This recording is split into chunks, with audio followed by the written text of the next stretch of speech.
Thanksgiving feasting is indeed a glorious occasion, and luckily, I've been able to partake in some grand ones. But when I started to host my own pre-Thanksgiving dinners, it definitely was meager beginnings. A coffee table holding everything, and a tiny apartment containing folks presented an interesting challenge, but it was still warm and loving beginnings for the ones that followed, and a celebration of many more great recipes. These days, the turkey still remains the shining star on the table, but let's be honest, it's the side dishes that definitely present a lot of extra excitement. Here are some of my personal favorites, along with what some of you have said are yours too.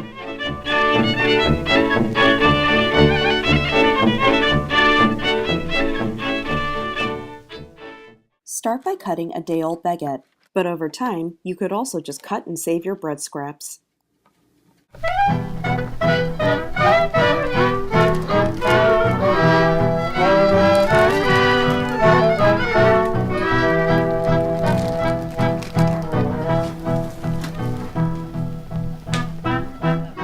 When you're ready to make your stuffing, make sure that your bread is a good dry texture. Then chop 1 medium onion and 3 garlic cloves.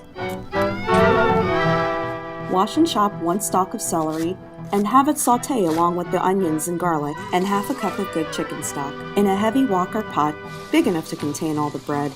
When your vegetables is softened, add in your herbs, 1 fresh sprig of thyme and 1 crushed dried leaf of sage.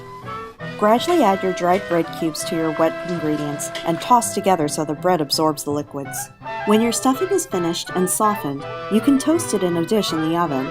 Otherwise, you can take this time to wipe your pan clean and make other great side dishes. Another great simple dish to make are confetti vegetables. Sauté some chopped shallots in your pan and add in half a cup of sliced carrots, a cup of fresh chopped broccoli, and a chopped summer squash, along with some fresh cut corn. Sweat your vegetables together in a pan, then cover the pan with a lid and let the vegetables steam together for about 7 minutes. Another great one-pan favorite, pan-roasted Brussels sprouts. Slice and cooked in olive oil with pancetta and onion and a cast iron skillet. It's easy, delicious, and a guaranteed crowd pleaser. Another great side dish to have in abundance, pasta. And with many in mind, there's one particular dish that everyone in my life just can't seem to get enough of.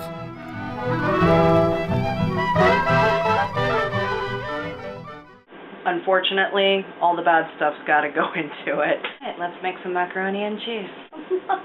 Open! Start by boiling 1 pound of curd pasta, and then get ready to make some bechamel sauce. Melt about 6 tablespoons of unsalted butter, and in it sauté 1 large chopped onion. Add in as much minced garlic as you'd like.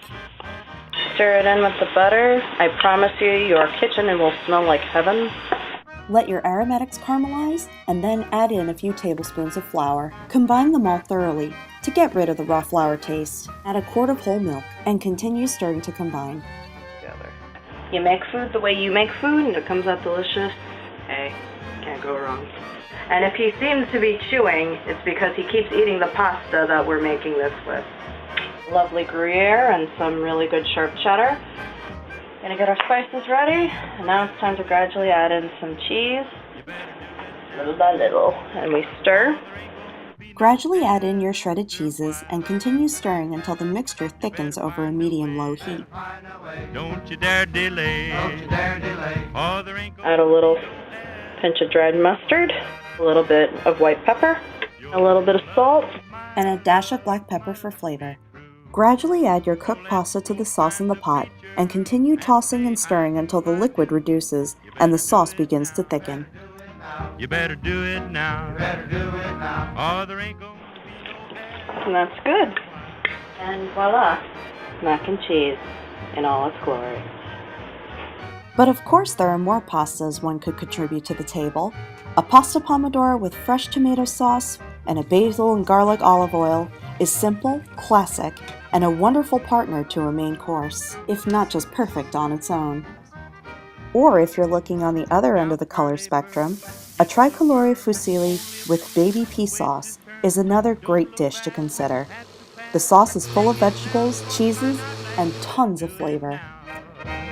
You better do it now. 'cause there might not be no doggone after. It's true. On a Thanksgiving menu, richness in vegetables seem to reign a bit more supreme. But I have a sweet and savory sauce that harmonizes with all of it and keeps them all coming back for more.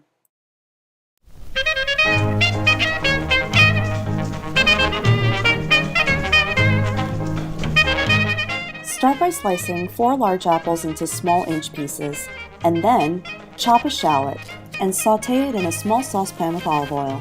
Once the shallots caramelize, add in your apples and about 2 tablespoons of agave nectar, 1 teaspoon of rice wine vinegar, a teaspoon of ground cinnamon, and then season it with kosher salt and pepper. Stir to combine all the ingredients and then let it all come to a boil. Then lower the heat under the burner and then let the compote simmer for about 5 minutes until it's ready to serve. With the feast now complete, now we wait to have dessert. And trust me, the next chapter will contain so many great things that you'll want to top off your meal with. So stick around, because there's still more to have in this Thanksgiving feast.